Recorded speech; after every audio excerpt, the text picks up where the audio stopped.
বাংলাদেশ জামায়াতে ইসলামী মৌলভীবাজার সদর উপজেলার উদ্যোগে কর্মী শিক্ষা শিবির ও ইফতার মাহফিল অনুষ্ঠিত হয়েছে। প্রধান অতিথি ছিলেন জনাব মাওলানা হাবিবুর রহমান, কেন্দ্রীয় মজলিসে সুরা সদস্য ও আমির সিলেট জেলা। সভাপতিত্ব করেন মোহাম্মদ ফখরুল ইসলাম, জেলা কর্মী পরিষদ সদস্য ও আমির মৌলভীবাজার সদর উপজেলা। উক্ত শিক্ষা শিবিরে প্রধান অতিথি সহ উপস্থিত অন্যান্য নেতাকর্মীরাও বক্তব্য রাখেন। মৌলভীবাজার জেলা সহকারী সেক্রেটারি জনাব আলাউদ্দিন শাহ বক্তব্যে বলেন, বাংলাদেশ জামাতে ইসলামীর কর্মী হতে হলে 5টি গুণাবলী থাকতে হবে: নিয়মিত দাওয়াতি কাজ, বিভিন্ন কর্মী সভায় উপস্থিত থাকা, সংগঠনকে আর্থিক সহযোগিতা প্রদান, সংগঠনের সামাজিক কাজ ও প্রতিটি কাজ রিপোর্টে সংরক্ষণ করা। আলোচনা করেন জামায়াতে ইসলামীর লক্ষ্য উদ্দেশ্য, মূলনীতি, 3 দফা দাওয়াত, 4 দফা কর্মসূচি, আকীদা, আয়ের উৎস ও ব্যয়ের খাত ইত্যাদি সম্পর্কে। কর্মীদের উদ্দেশ্যে তিনি আরও বলেন, বাংলাদেশ জামায়াতে ইসলামী তাদের কর্মী পদ থেকে আরও উচ্চ মর্যাদা নিয়ে যাওয়ার জন্য এই কর্মী শিক্ষা শিবিরের আয়োজন করেছে। রাস্তাঘাটে আবার সিকিউরিটি দিয়ে সংগঠনের প্রোগ্রাম বাস্তবায়ন করতে হয়েছে।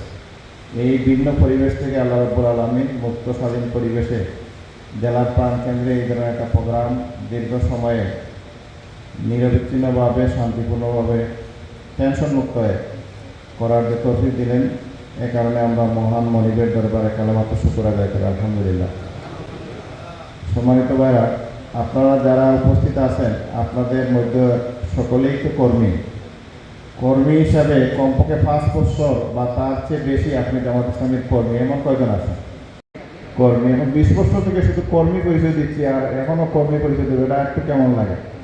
সিনিয়র মনে হলে একটু ভালো লাগে। 5ই আগস্টের বিপ্লবের পর প্রেক্ষাপট চেঞ্জ হওয়ার কারণে মুক্তভাবে আপনি কাজ করার সুযোগ পরিবেশ পেয়েছেন। এই কারণে এখন থেকে আপনি কর্মী, অর্থাৎ বিগত 6 মাস থেকে বা 6 মাসের মধ্যে যারা কর্মী হয়েছেন, একটা হাত তুলেন দেখি। নতুন পরিবেশে আপনি কর্মী,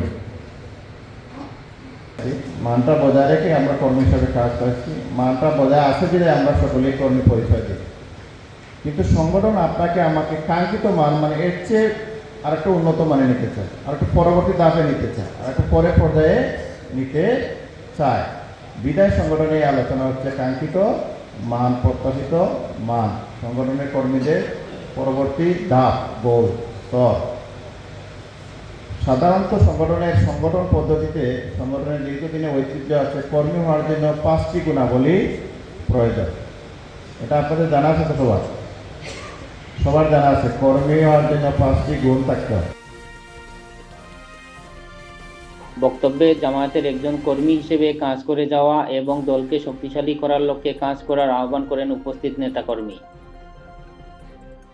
তারপর দোয়া ও ইফতারের মধ্য দিয়ে কর্মী সভার সমাপ্তি হয়।